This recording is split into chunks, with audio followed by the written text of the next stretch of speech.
Às vezes, o primeiro passo é o que muda tudo. Uma única decisão pode transformar uma mentalidade, um processo e até mesmo um negócio. É nesse espírito que apresentamos o próximo painel, Suporte à Decisão no TASI, do mais simples ao mais avançado, mostrando como a tecnologia pode apoiar escolhas clínicas e operacionais que fazem a diferença no dia a dia das instituições de saúde. Para essa apresentação, eu vou convidar no palco o médico intensivista do Hospital M. Boi-Mirim, Dr. Antônio Bento Ferraz, o médico líder de prática de inteligência artificial na Folks, doutora Leucídio Sete Balzanello, e a nossa diretora de Serviços e Soluções de Healthcare Informatics na Philips, Rafaela Guerra, vai continuar aqui moderando esse bate-papo com vocês, tá bem?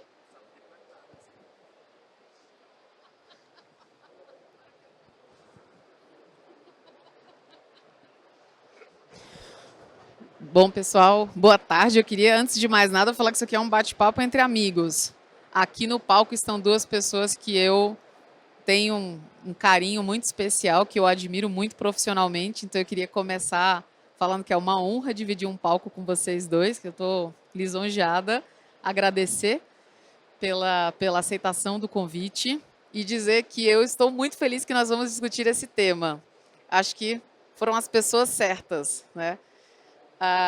Para quem não sabe, pessoal, para a gente nivelar um pouco o nível de compreensão, uma ferramenta de apoio à decisão clínica é uma ferramenta que o sistema oferece para a gente, como profissional de saúde, para nos ajudar na tomada de decisão. No momento em que eu vou fazer uma prescrição, no momento em que eu vou inserir um dado, o sistema, se ele se mostra capaz de me ajudar na tomada de decisão, isso é uma ferramenta de suporte à decisão clínica.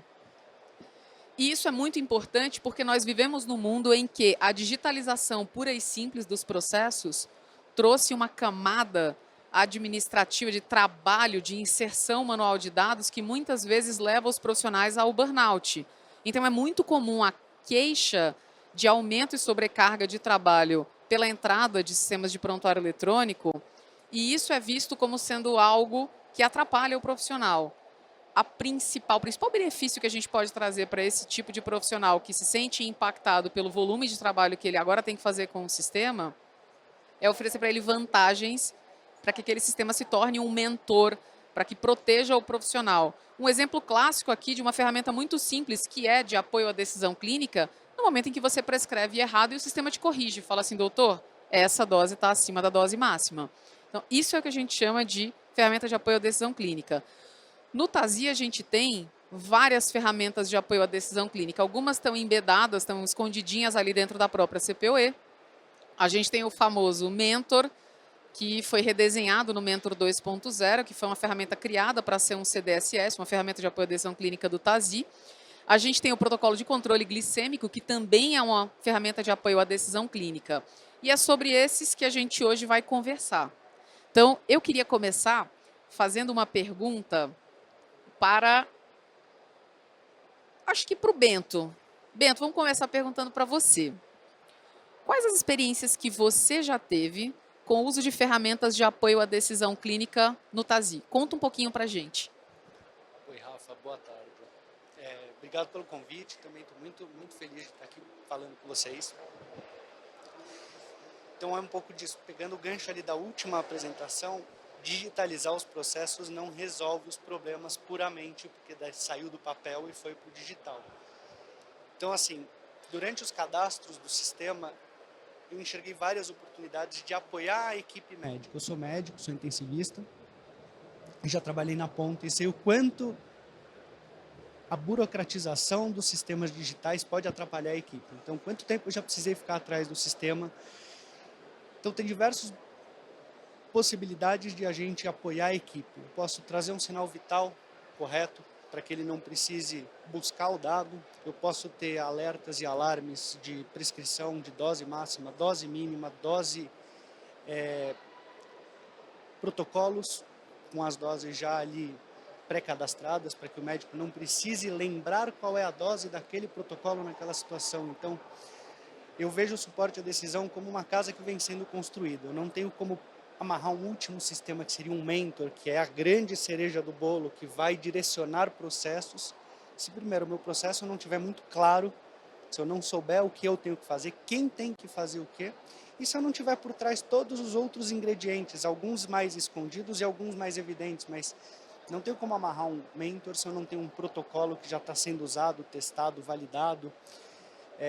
Eu tive grandes experiências de suporte à decisão clínica com protocolo de glicemia.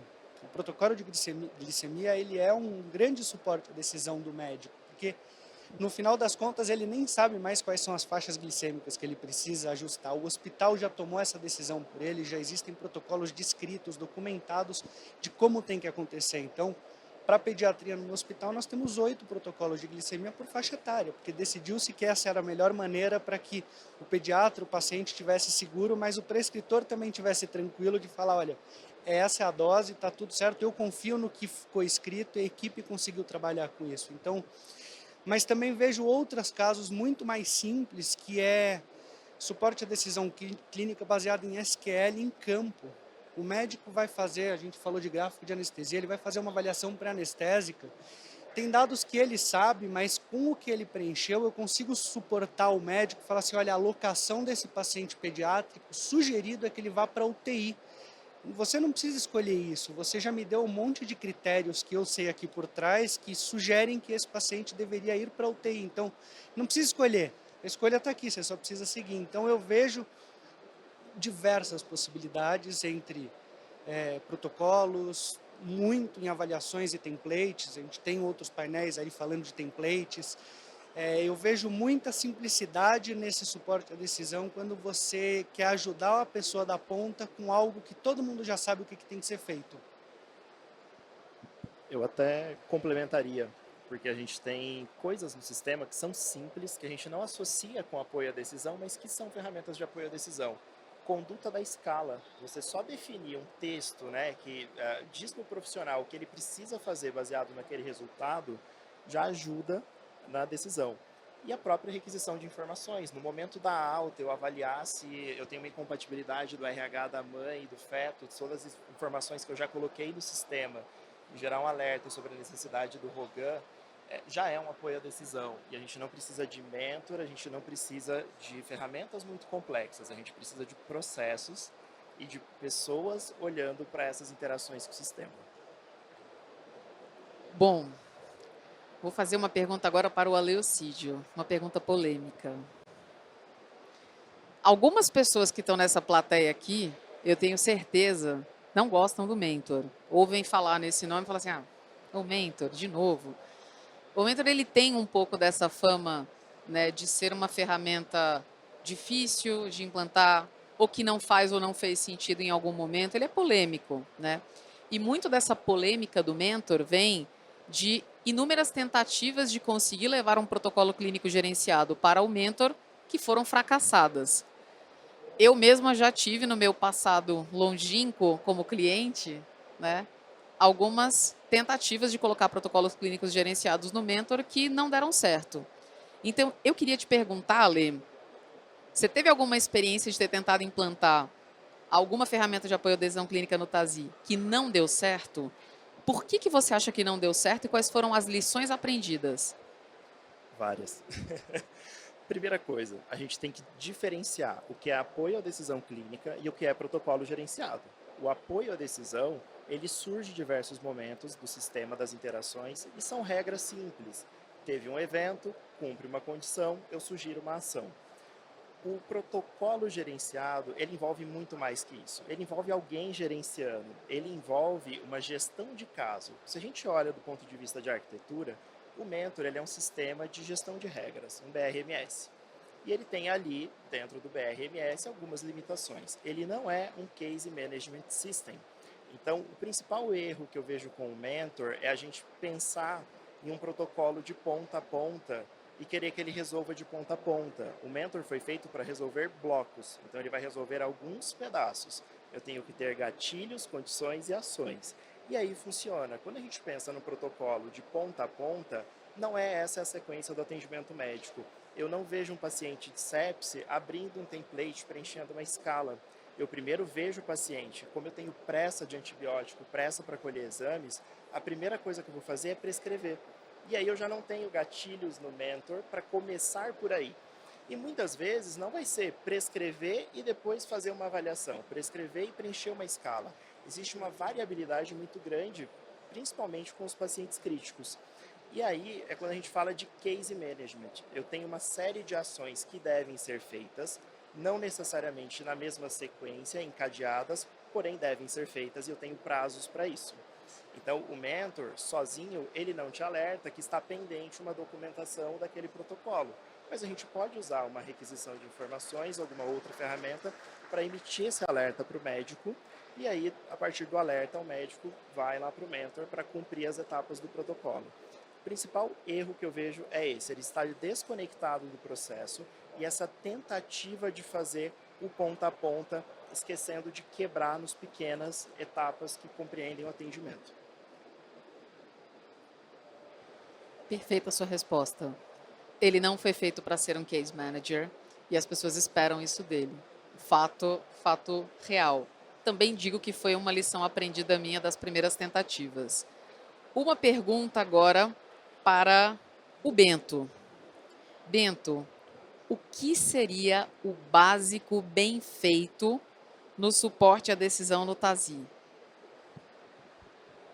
Eu acho que é um pouco do que eu falei. O básico bem feito é ter a casinha com a parede e o teto e o piso antes do teto. Então, pensando no mentor, que é a cereja do bolo, se eu não tiver um processo bem estruturado, definido, com as regras do negócio muito claras para todo mundo, não adianta eu pedir uma ferramenta de suporte e às vezes a ideia, e o que eu tenho ouvido bastante nesses 3 anos que eu praticamente trabalho só com TASI, são as instituições esperando que o EMR ou todo o prontuário façam alguma coisa que alguém que deveria estar fazendo não está fazendo. Então, se é um protocolo gerenciado, o meu caso de sucesso de mentor, ele entra em TEV.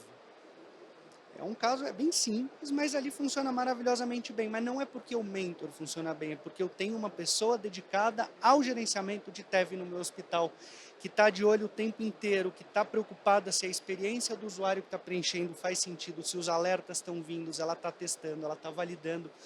E eu vejo o sucesso acontecer por esta via. Então, o básico bem feito é determinar quem são os atores dessa grande orquestra. Porque se você não sabe para quem é o alerta, o mentor ele tem algumas limitações ainda em avisos, mas também não adianta, e eu evitei bastante trazer as requisições de informação, porque eu odeio quando alguém me pede um pop-up. Eu odeio. A fadiga de alerta, ela é evidente. O médico já sabe, eu brinco, ele já sabe onde está o xizinho para fechar o alerta, sem ler o que está escrito. Porque a gente enfia tanta informação ali que ela perde o sentido. Então, o básico bem feito é saber para quem avisar e, principalmente, eu até vim conversando isso no carro, quando eu paro de avisar? O gatilho de alerta, todo mundo sabe. Eu preciso avisar o Rogan, eu preciso avisar. Tá bom, e quando eu deixo de avisar aquela pessoa, quem é a pessoa que precisa ser avisada? Eu tenho interno, residente, preceptor. Eu aviso aviso qualquer um, tanto faz. Então, às vezes é entender e mapear muito bem o processo para que a gente consiga amarrar, e às vezes não é só no Mentor 2.0, pode ser um Mentor simplificado. Meu protocolo de TEV está amarrado ali no Mentor que já existe há anos. Funcionou para mim, eu não preciso de tantos passos. Então, eu vejo o básico bem feito isso, um pouquinho de dedicação, planejamento, para que a expectativa seja alcançada. Eu preciso saber aonde a gente vai chegar para conseguir caminhar junto com a instituição. A RINS fala de apoio à decisão, assim como a gente tem os certos da medicação, a gente tem os certos do apoio à decisão. E é sempre sobre fazer a informação certa, chegar no momento certo para a pessoa certa, e essa informação ela deve influenciar na conduta. Do contrário, vai ser uma fadiga de alerta. Assim como os exames solicitados devem sempre mudar a conduta, né? É o mesmo princípio que a gente tem, por exemplo, no Choosing Wisely, quando você vai tomar a decisão de pedir ou não o exame como médico mesmo. Então, é o mesmo princípio da aplicação da medicina. Ale, para você, quem aqui da plateia hoje não utiliza o Mentor e está pensando, porque está ouvindo esse bate-papo falando assim, talvez possa ser que eu consiga fazer uma coisa simples. Por onde você sugeriria começar? Qual protocolo ou qual bloco de ação de protocolo você sugeriria que fosse o primeiro caso de uso para alguém que não usa hoje? TEV, com certeza. Acho que é um problema que a gente tem. E a principal barreira para o TEV é o médico fazer a avaliação. O médico quer fazer de cabeça, ele não quer preencher uma escala, né? Mas o TEV ele é um caso muito perfeito, porque eu tenho um momento bem definido para fazer essa avaliação, eu tenho uma escala que gera um resultado e de acordo com o resultado eu tenho uma prescrição recomendada. Então, TEV seria o primeiro protocolo. E qual é aquele que você sugere que não seja o primeiro a ser escolhido? Fala assim, se você está pensando em começar por aí, não começa. Dor torácica eu acho que é um protocolo complexo, porque ele tem muitas rotas. E os protocolos que envolvem hoje a transição do atendimento. Então, protocolos mais longos, até mesmo como o de sepsis, eu vou iniciar ali no pronto atendimento e vou ter que dar segmento na UTI, vou dar segmento na internação. E a gente sabe que tem uma limitação aí de continuidade de protocolo quando muda o tipo de atendimento. Muda o número Então, de atendimento. esse é o ponta a ponta que dá errado. Então, a gente deve quebrar a sepse em alguns momentos e depois que internar o paciente, reiniciar como uma continuidade da sepse. Então, esse tipo de protocolo eu acho que seria um pouco mais difícil. Outros que são fáceis, porém dependem muito de integração, são de resultados de exames laboratoriais. Mostrar um resultado fora de faixa, 2 troponinas seguidas, sugerir protocolo de infarto, um potássio que vem baixo, eu já sugeri a prescrição da reposição. São pequenos alertas que, naturalmente, se teve esse potássio baixo, vai ter que ter uma conduta médica. Mas eu esbarro no problema da qualidade dos dados e das integrações. Quem recebe laudo PDF não tem como acionar esse dado como gatilho. Quem recebe e alimenta o grid, mas não está formatado como número, também não consegue. Então a gente tem essas limitações de qualidade de informação clínica para ser usada como gatilho para as outras condições mais simples. Aí aquela integraçãozinha feita ali, banco a banco dentro de casa, que está trazendo a string em texto, ficou cara, né? Muito bom. Ainda digo mais, Rafael, eu acho que assim, a sepsis eu jamais começaria por ela. E eu digo no meu hospital, a sepsis é a cereja do bolo da cereja do bolo, porque o protocolo de sepsis ele é tão complexo que o computador ele é cadastrável, né? Então é difícil pôr esta regra dentro do mentor. Eu deixaria esse por último, eu começaria até mais fácil que o TEV. No hospital a gente tem lá o CEPIS, que é um índice que a fisioterapeuta preenche, tem um número. O que vier de escala e índice é o melhor para começar no mentor, porque eu tenho um dado objetivo, que é um número que está dentro de uma escala, que já gera uma conduta, e essa conduta vai gerar alguma coisa depois. Eu começaria sempre por aí. E é uma quebra de paradigma levar essa documentação para dentro de escalas. Ninguém entende que mas está na minha evolução. Não, na evolução o dado não é acionável. Embora chame evolução, a gente não consegue ver o evolutivo desse número. Se eu levo para escalas, a gente pode colocar isso à vista, num SWAP, em outros momentos ali que o médico acessa informações. Essa é a desconstrução do conceito do papel, onde eu escrevia toda a informação ali, dentro da minha folha de papel, sequencial, e isso acabou sendo levado para as implantações do sistema, primeiro na nota clínica e agora no template, né? Eu quero juntar toda a informação possível naquele lugar, muitas vezes onde ele não é acionável. Eu vejo, inclusive, lugares que substituíram itens de menu do PEP por templates ou avaliações, perdendo aí todo o benefício de roadmap que a gente tem no TASI, nos elementos CHR, na conexão dos dados, né, e tornando mais ainda não acionáveis os dados clínicos. Para o Bento, uma pergunta curta, porém muito profunda. Agora, para endereçar, quem de vocês da plateia está pensando assim, isso é coisa para cliente grande, eu tenho um hospital pequeno. A pergunta que eu lanço para o Bento é, mentor é para todo mundo? O mentor ele é para todo mundo, mas a gente, como eu disse antes, precisa um pouquinho atrás, porque o meu hospital ele é grande, mas ele é um hospital público. Eu estou na periferia da Zona Sul, embora eu tenha o Einstein fazendo a gestão da OS, a gente ainda trabalha com limitações gigantes. Então, trazendo um pouco do que o anestesista, o Gabriel, acho que estava aqui, o key user é a chave. ter um key user forte, uma equipe que está engajada em fazer acontecer, traz o mentor como uma possibilidade para todos. Mas não adianta ir lá contratar o Tazi e falar, eu quero ligar o mentor. Tem um roadmap de construção dentro do sistema para chegar no mentor. Então, mesmo o IA, os outros pequenos suportes, quando a gente fala de dados, tem muita solução aqui vendendo a estruturação do dado, porque eu acho que o ouro está na estruturação do dado.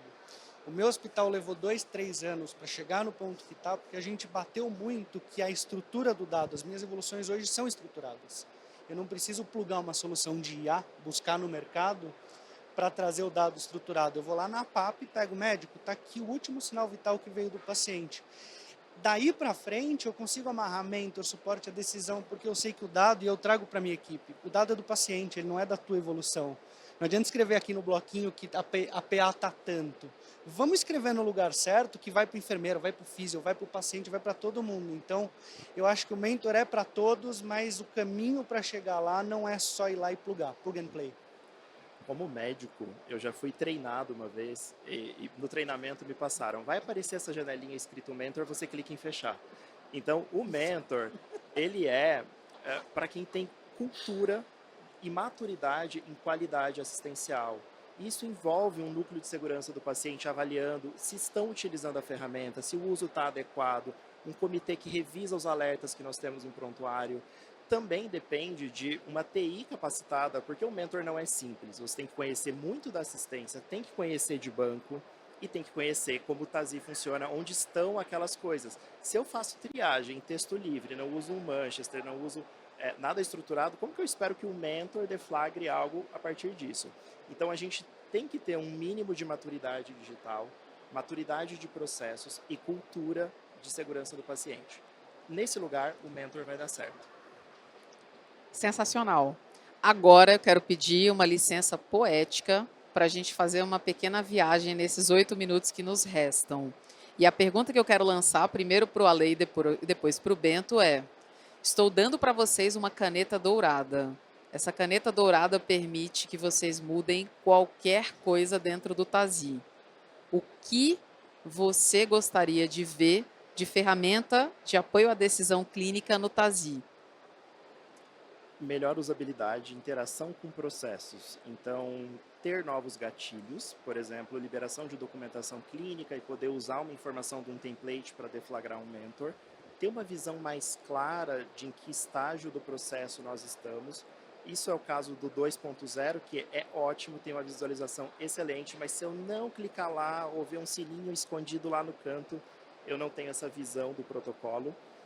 E integrações. Eu acho que o mentor é um sistema de regras, mas a gente já tem agora, com interoperabilidade, usando CDS Hooks e até mesmo um novo guia de implementação do Clinical Practice Guidelines, a gente consegue mandar dados e ter esse apoio à decisão. Então, poder consumir, exibir cards dentro do Tazi, seguindo o padrão do Hooks, ou usar um guia de implementação do CPG, né, o Clinical Practice, para já consumir coisas prontas da OMS. Explica para a plateia o que é o CDS Hooks. 80% da plateia provavelmente não conhece. A gente conhece, mas explica para a plateia o que é o CDS Hooks e o que ele poderia desbloquear de apoio à decisão clínica dentro do Tazi. Aproveita a tua caneta dourada. O Hooks ele é um padrão de troca de informação, onde você tem uma mensagem estabelecida para envio de dados e para retorno também do apoio à decisão. Então, os dados clínicos eles vão para um serviço, esse serviço processa as informações e devolvem a recomendação, que ela pode voltar como um alerta intrusivo, como um alerta não obstrutivo no sistema, e esses alertas já podem vir com botões. Por exemplo, eu tenho uma interação medicamentosa, um sistema que só me mostra um alerta, que travou minha tela falando que tem interação, não resolve muito minha vida. Ele tem que vir com esse botão de ação para já resolver a interação. Ou que eu tenho que corrigir uma dose de medicação por creatinina, né, pela função renal. Então já vem com o botão para eu poder fazer a ação de alterar a dose. Então o CDS Hooks ele prevê isso, o formato que os dados vão e como eles voltam gerando ações. Lembrando que isso é um padrão internacional construído para que esses sistemas interoperem com ferramentas de apoio à decisão clínica. Já existe há um tempinho, né? Vai, 2020, 20 Já e está na pouquinho. versão 2.0 do CDS Hooks e o Clinical Practice Guidelines está indo para 2.0 também. O Ale, para quem a gente é amigo há muito tempo, o Ale fala comigo de CDS Hooks, eu acho que tem pelo menos aí uns 5 anos. A gente sonha juntos em ver isso aparecer. Eu fiz essa pergunta te tendenciando a falar sobre isso, tá? Confesso. Bento, caneta dourada na sua mão. O que você gostaria de ver de CDSS, né, de apoio à decisão clínica no TASI? A gente teve aqui a pontuação de melhor usabilidade, de actionable items, de integração com CDS Hooks, né? O Ale, ele basicamente falou assim, os principais itens. Você consegue pensar em mais algum? Vou falar só sobre Mentor, eu acho. Então, eu sinto falta de um manual de uso. É uma boa. Manual de uso para diversos casos, porque encurta. Então, quando eu vou fazer um benchmark, a gente tem pelo Einstein diversas outras unidades que usam TASI. Quando você faz um benchmark no hospital e a pessoa te conta como ela fez o cadastro, ela só te mostra como funciona, desbloqueia, o negócio anda. E eu sinto muita falta. E falando só sobre Mentor mesmo. Casos de uso práticos, como é que funciona no teu hospital para eu ver e falar, putz, que ideia. Porque às vezes a gente gasta muito tempo para, eu brinco, que é tentar entender como é que o programador da Philips criou aquela ferramenta, e aí ir lá para dentro da sala de TI junto com a diretoria e falar assim, tá, funciona desse jeito e eu vou pôr o meu protocolo no teu. E às vezes quando você tem meia dúzia de exemplos práticos, até dor torácica, eu vi funcionando e eu não consegui pôr para dentro, porque não ficou claro. E gatilhos acionadores, mais gatilhos, eu sei que está no roadmap da Philips, porque é onde me limita. Eu não quero avisar qualquer médico. Eu quero avisar aquele perfil daquele médico que trabalha na UTI. Então, Com a ação, né? com a Eu ação. não quero simplesmente avisar para que ele tenha que sair de lá e dar 5 cliques até executar uma ação. E A ação ela tem que estar preferencialmente no mesmo local, né, que a notícia, que o alerta está vindo para você. É isso. Muito bom. Agora uma mensagem para nossa plateia, tá? Há 6 meses, mais ou menos, há 9 meses, mais ou menos, a Philips estruturou dentro da área de serviços uma célula clínica. Essa célula clínica tem o objetivo de supervisionar os projetos clínicos que a gente tem hoje. Nós temos 40 projetos clínicos em execução e de suportar a execução de novos projetos clínicos. A implantação de Mentor é um projeto clínico. Se qualquer um de vocês hoje está numa instituição que tem o desejo de implementar o Mentor e vocês querem a ajuda da Philips para fazer isso, nós temos um time 100% dedicado à execução de projetos clínicos. Vocês não precisam fazer isto sozinhos. Então, ofereço pessoalmente aí, a doutora Sônia Rogério é a nossa gerente médica que lidera esse time, ela está aqui conosco na primeira fileira. Quem tiver interesse em conversar um pouco mais sobre como funcionaria para ter um projeto de implantação de Mentor ou de ferramentas de apoio à decisão clínica que hoje já são possíveis com o TASI, pode me procurar ou procurar a doutora Sônia, e eu tenho certeza que o doutor Bento e a doutora Leocídio topam receber vocês em lugares onde existem protocolos implementados, simples, com o básico bem feito, para que a gente possa chegar no avançado. Comentários finais, 1 minutinho aí para cada um. Bom, agradeço todo o espaço, todo mundo que está aqui ouvindo. Acho que sim, o básico bem feito é o que vai trazer mais resultados a curto prazo. Pensar em diversas soluções que eu tinha quando eu entrei no sistema, eu deixei tudo pronto e eu só consegui implementar 2 anos depois, porque a instituição não estava pronta para receber aquelas ideias. Então é um processo de amadurecimento.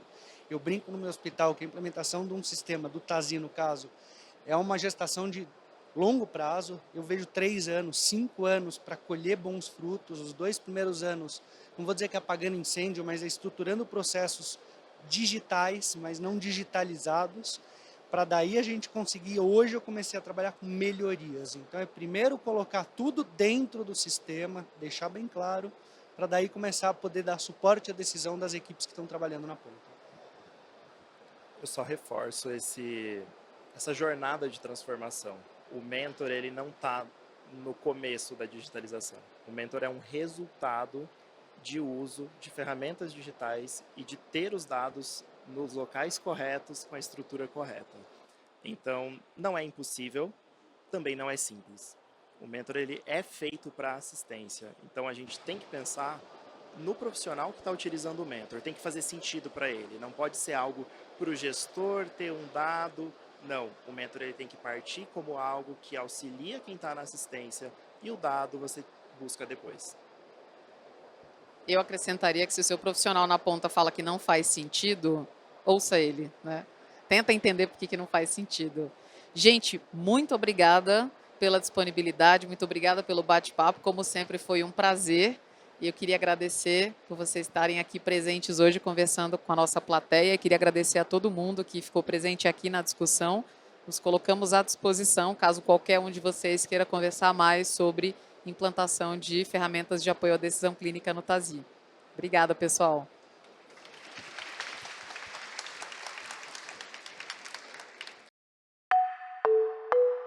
Philips.